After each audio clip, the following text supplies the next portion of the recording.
ज्ञान गणित क्लब के माध्यम से जो राष्ट्रीय स्तर पर जो आविष्कार होते हैं उन आविष्कारों पर प्रकाश डालने का प्रयास करेंगे।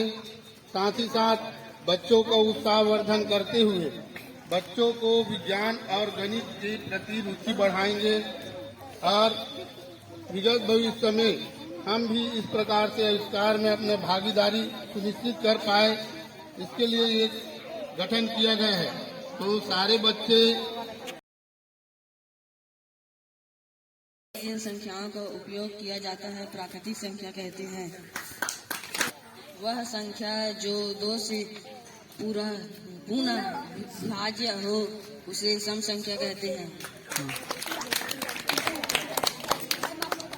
2, 4, 6, 8 ये लोग पूरा सम संख्या है।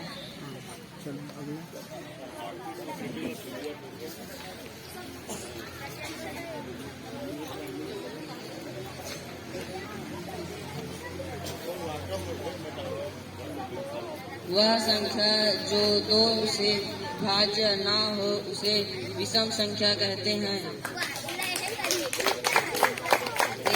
1, 3, 5, 7, 9 ये सभी विषम संख्या हैं।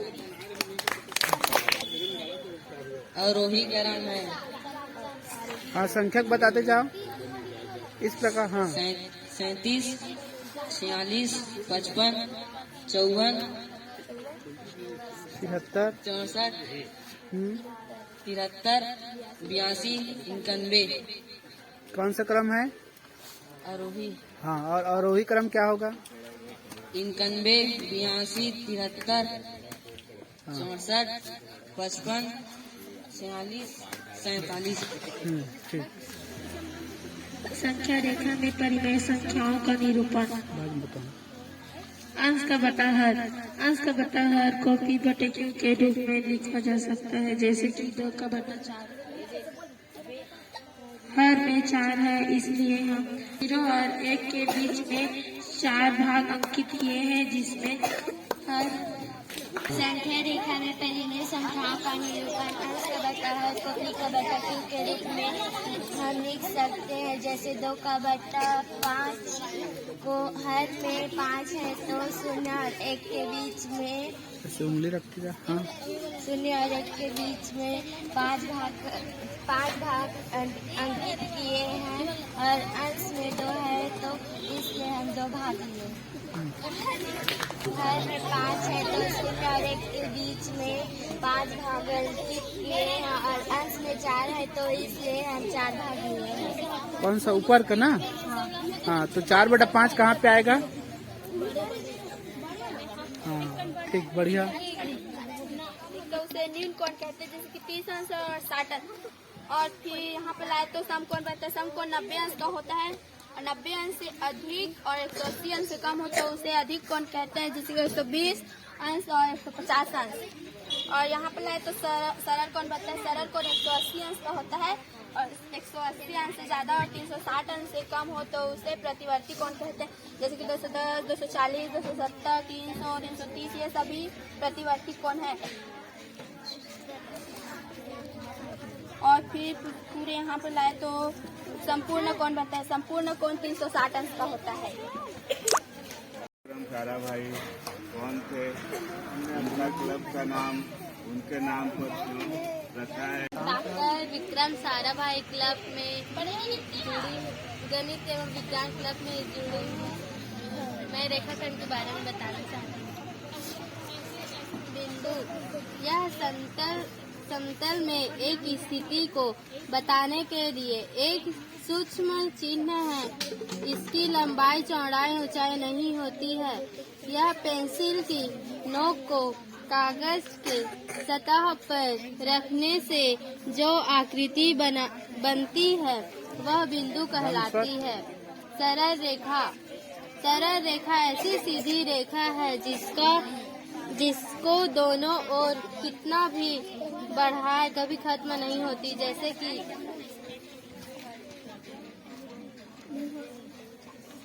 1/8, 2/8 बराबर 1/4, 3/8,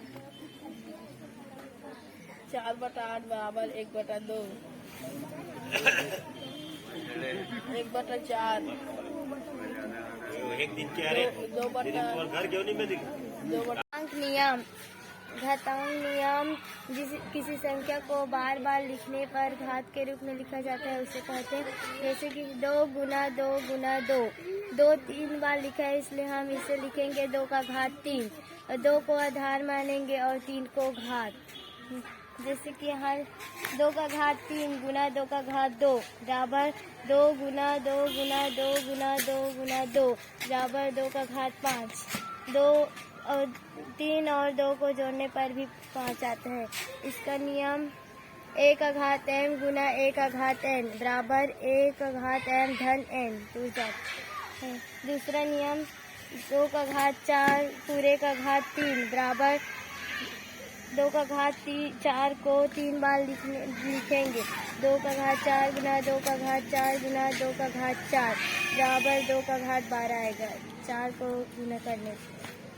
इसका नियम 1 का घात m पूरे का घात n बराबर 1 का घात m गुना n है। एक क्लब में जुड़ी हूँ मैं, उसका नाम है डॉक्टर विक्रम साराभाई गणित एवं विज्ञान क्लब। पूर्णांकों का गुना। धन 1 गुना ऋण 5 बराबर ऋण 5। ऋण गुना ऋण बराबर धन।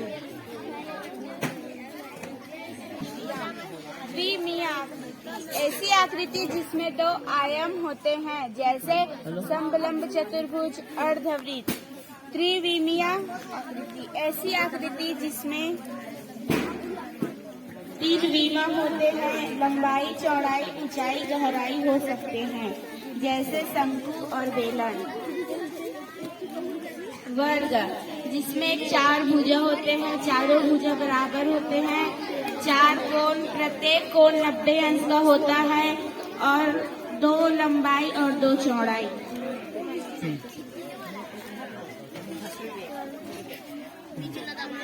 वो क्या है?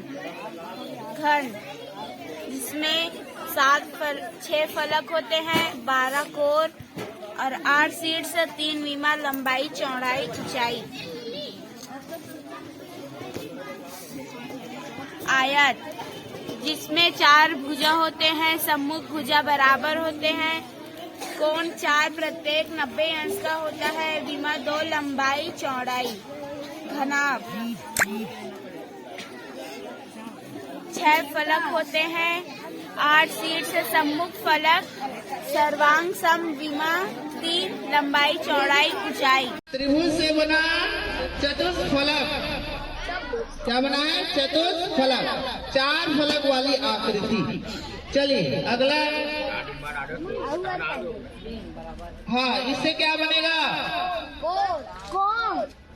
समकोण। और ये देखो जादू, ये बना है अष्टफलक आकृति। क्या बना है? अष्टफलक आकृति। चलिए अगला। तो ये द्विविमीय आकृति है और त्रिविमीय आकृति, जिसको हम कहते हैं 2D आकृति और 3D आकृति भी कहते हैं। ये देखिए अगला। चलो रस्सी खींचो। ये बना पिरामिड, जिसमें होता है 5 फलक। कितना फलक होता है?